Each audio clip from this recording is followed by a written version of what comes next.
Hey guys, welcome to the Lazy Cook Show. I'm Pete and today we're doing more curry. We're doing some vegetable curry, which will be rather nice, fairly mild. We're doing a chicken cooked in yogurt in a sort of North Indian style, and I'm doing saffron rice. Okay, so all things curry again today. So onwards and upwards. Right, here we go, yogurt chicken curry. Well, first of all we're going to need some chicken.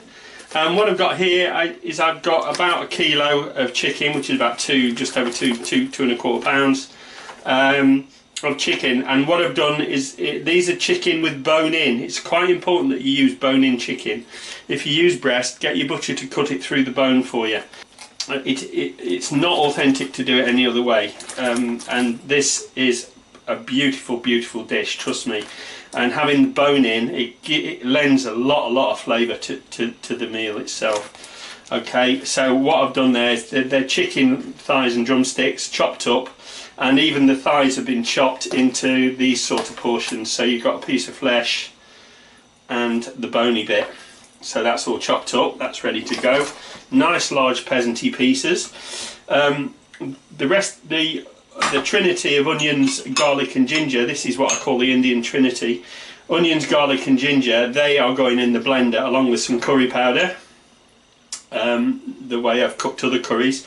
And I'll show you how to do the yogurt. I've got 4 tablespoons of thick yogurt there, that's a Greek style yogurt. You can make your own dahi, which is yogurt. I might do a video on that sometime in the future. It's very easy to make your own yogurt. If people knew how easy it was, they'd be making it all the time. Okay, so I think what we'll do now is we'll get all this into the blender. Okay, into the food processor goes my onion, my garlic and ginger, and in goes some curry powder. So I'm using 1, 2 heat and 1 level in this one. Okay, that's for 1 kilo of chicken. I'm using 2.5 teaspoons of that particular curry powder. This dish is, by its nature, it's a little milder than you're probably used to seeing, because it's from North Indian and it's a dish of Moglai origin. So you'll see the addition of aromatic spices and more aromatic than heat, and also creams, and in some cases they'll use ground almonds, however not in this recipe. But what I'm going to do with that, I'm going to put in a squirt of oil, a little squirt of oil, about 1 tablespoon. That's helped lubricate it. You can also, if you're having trouble chopping it up into a slurry, you can also add a little bit of the stock. Just take that from the main, but I don't think I'll need to in this case. Right. Okay, I've arranged all the chicken pieces on a baking tray, and I can dress that with a bit of salt and pepper, and then just put it in a hot oven at 200 degrees Celsius, which is around about 400 degrees Fahrenheit, for around about 15-20 minutes, because you want that chicken to start cooking and brown off. Okay, the pan's coming up to heat now. Yeah, time to add the oil. Again, I'm adding a bit of groundnut oil to this. So I want about three tablespoons of groundnut oil, and straight into the hot oil. Swirl that around a bit, get it really hot. And into the hot oil goes the panch paran, and you'll see it sizzle straight away. So that was about 1/2 teaspoon to 1 teaspoon of panch paran.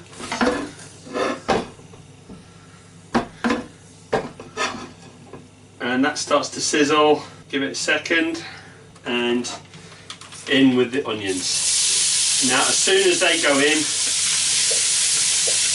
you'll hear the sizzle. And mango the sound characteristics.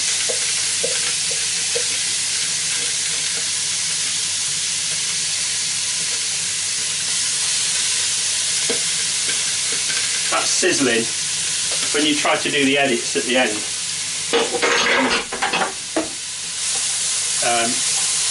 It's a bit difficult because you can't see the breaks as quickly.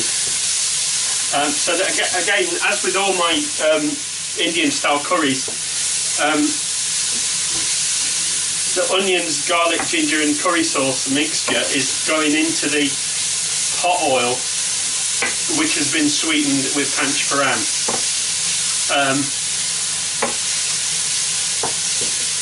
And it's at this moment in time where you need to just keep it stirring. So I won't bore you with all that, and we'll come back when that's a shade darker and when it's reduced a bit and when it's close to caramelisation.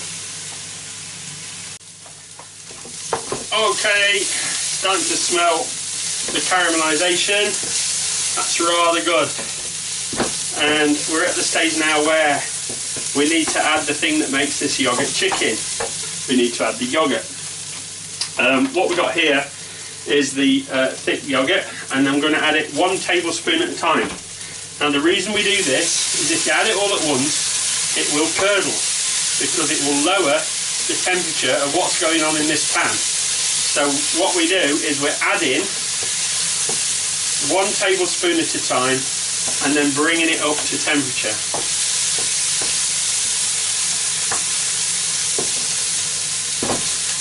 That's looking a bit dry. I'm going to put a little bit of stock in that, and we'll go for the second day taste as well. A little splash of stock.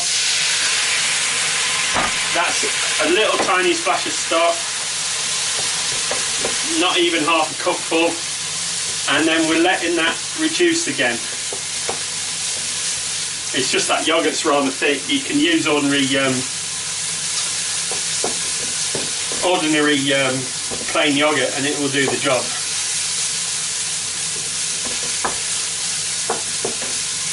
And we let that, you'll see that's happening as you're looking at it. It does issue a lot of steam, but it also, it dehydrates real quick, you know, it reduces down to this thickness. Now it's time to add some more yoghurt. Another tablespoon, yeah.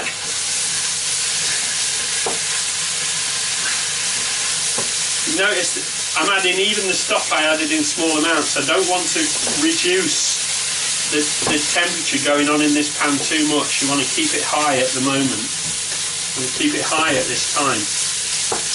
Yoghurt's awesome. In dishes like this, it adds a tang to it. You know, like it's a souring agent as well, mainly. But it adds that rich creaminess and it sours at the same time, so it's such a fabulous thing to add into curries. This particular curry is awesome.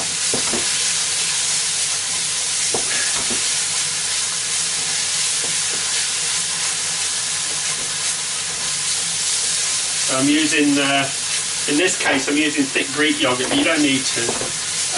And also I've got, it was 300 millilitres of chicken stock.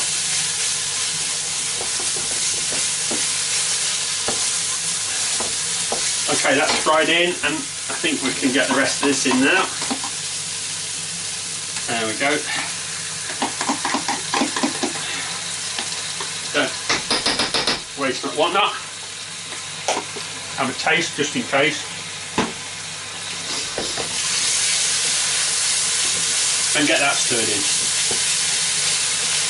And there you go, no curdling, no nasty surprises.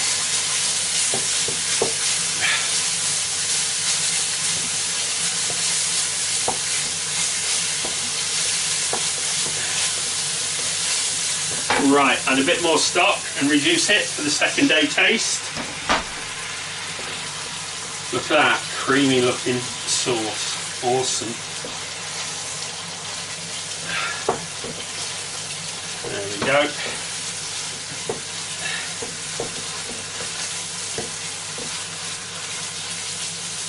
Reduce that a bit. And then now I'm reducing the heat. I'm reducing the heat down to 2. I'm reducing it down to low. at this stage, and I'll just keep that moving until it's time to add the par-cooked chicken.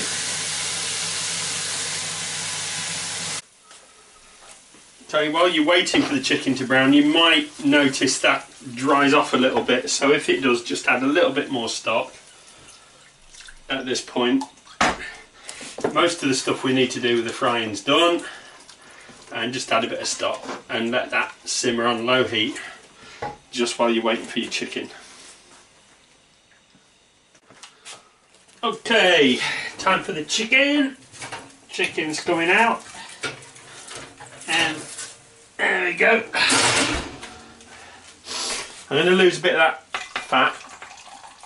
Just tip that off it first, and then the rest of it can go straight into the pan. There we go. There you go. All coming up nicely. And you notice I'm using foil on the baking tray because I'm lazy and I don't want to have to scrub it for ages. Right, that then goes into the pot. Give it a good old stir. Add the rest of the stock, whatever you've got left of the stock goes in, and that stays at a fairly low temperature now on the top for about 40 minutes. You want to give that loads and loads of time to cook, and you'll need a lid on that. Okay, most of you will probably be cooking this in a saucepan with a lid, but if you haven't got a lid, do what I do like this. I've fashioned a lid out of aluminium foil, and that just sits on top while to stop it evaporating too much while it's simmering away. We leave it like that for about, like I said, 40 minutes. Okay, that's a fair few minutes later, and that's cooked down. There's quite a lot of juice issued from the chicken into the sauce, and that's quite loose. I'm going to turn up the heat slightly, just to 2/3, and let that cook a little bit quicker, just to thicken the sauce a little bit. And I'm also now going to chuck in a bit of coriander. This is frozen chopped coriander, and I just chuck that in right at the end there. Adds a bit of flavour, a bit of nice colour, and doesn't that look gorgeous? The next thing you'll see is that all plated up and ready to go. Okay, here we are. We've got vegetable curry. We've got in the centre we've got the yogurt chicken, and we've got saffron rice, and on the side we've got a nice cucumber and mint raita. All these dishes are available on my channel, and enjoy!